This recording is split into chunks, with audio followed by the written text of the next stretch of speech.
Hello everyone, so in this video I want to go over how to do the Sepulchre of Dragrimmar Solo dungeon run with just cupcakes. You don't need any ConSets or any other PCons, you just need the cupcakes. And believe it or not, this is actually a pretty simple dungeon run to do. The end boss is called Remnant of Antiquities, which occasionally comes up as a Zacian bounty mission.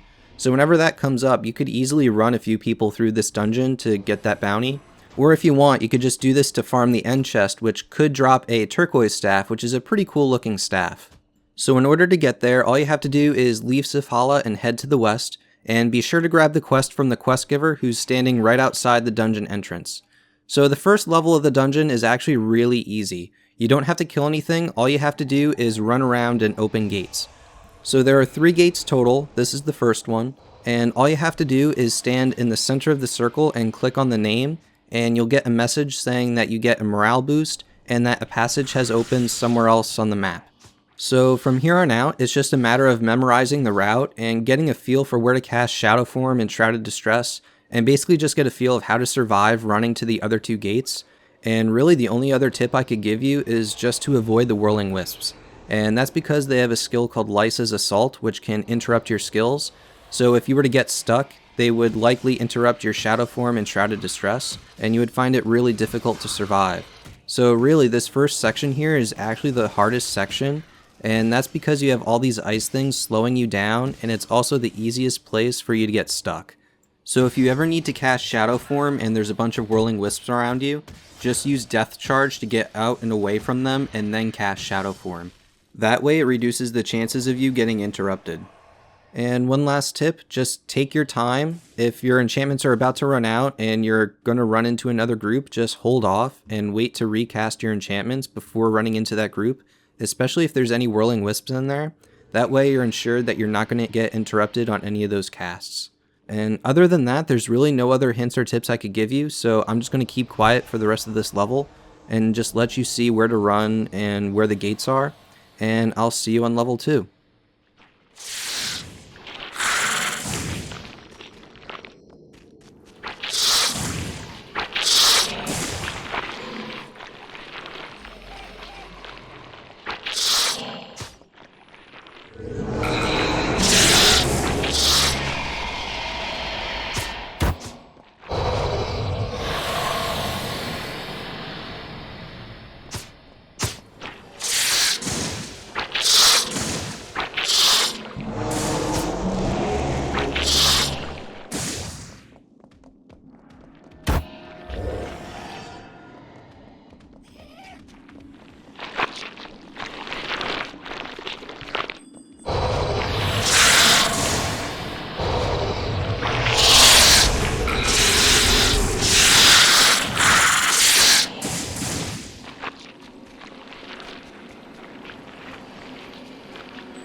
Alrighty, so this is level 2. It's also the final level of the dungeon, and it's where you'll find the Remnant of Antiquities, which is the final boss, and once you beat him, you'll get the end chest just like any other Eye of the North dungeon.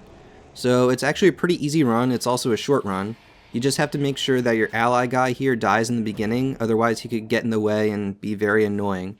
So all you do is head forward here and grab the aggro of these ice imps and driders, and you want to pull them into the boss room, which is on the east side right behind me.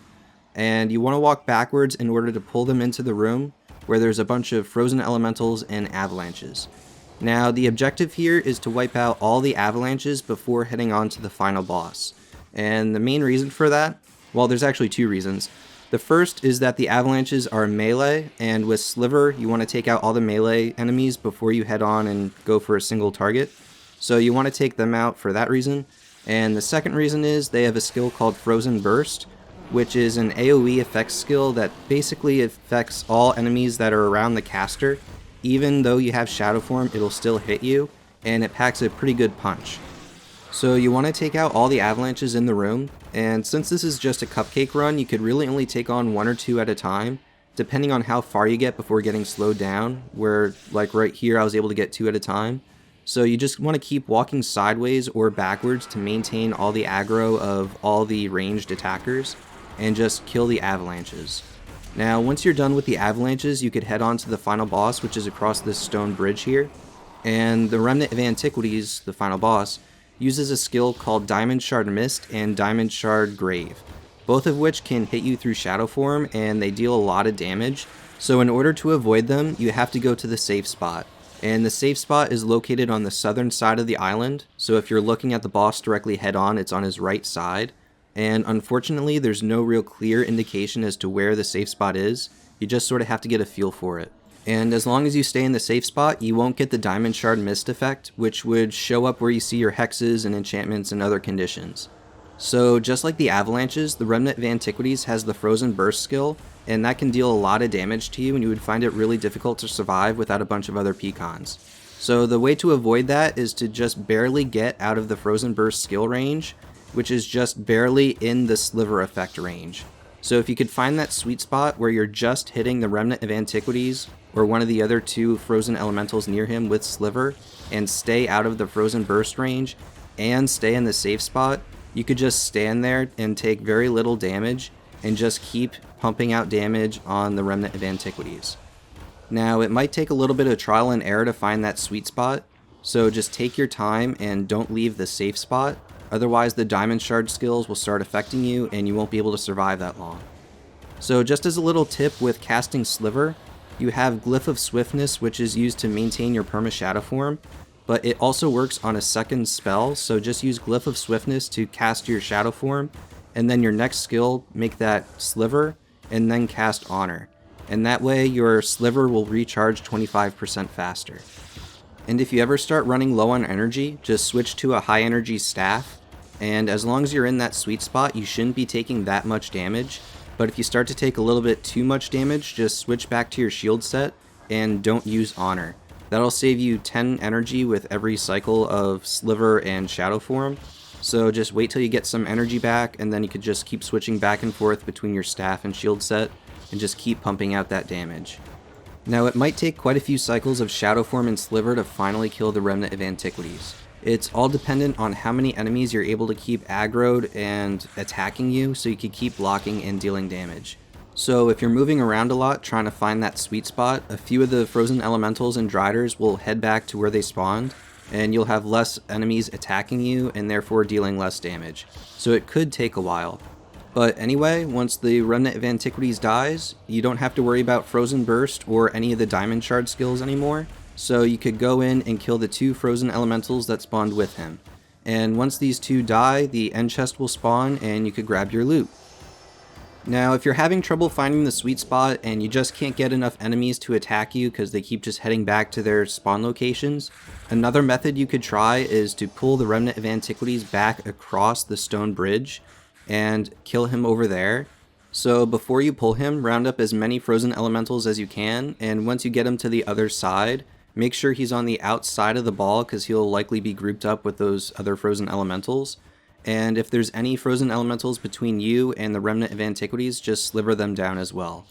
Unfortunately, you won't be able to avoid the Diamond Shard Mist or Diamond Shard Grave out here, but he does use it less often than if he were back near his spawn location, so it's a little bit easier, but it's still harder than staying in the safe spot. That being said, you're going to take a lot more damage doing it this way, so you'll need to maintain Dark Escape to cut that damage in half, and you may also have to use Death Charge to regenerate some of that health. Other than that, it's the same sliver cycle as before. However, when you do kill the Remnant of Antiquities, just run back towards the door where you entered until the 2 frozen elementals that spawned with him head back towards the island, if they haven't done so already. And then you could pull up the rest of the frozen elementals and kill them near the end chest, and once those 2 frozen elementals die, you could just grab the chest. So that's all I have for this video. If you enjoyed it, please leave a like down below, and if you like Guild Wars 1 type content, I'm always making these kind of videos, so please consider subscribing.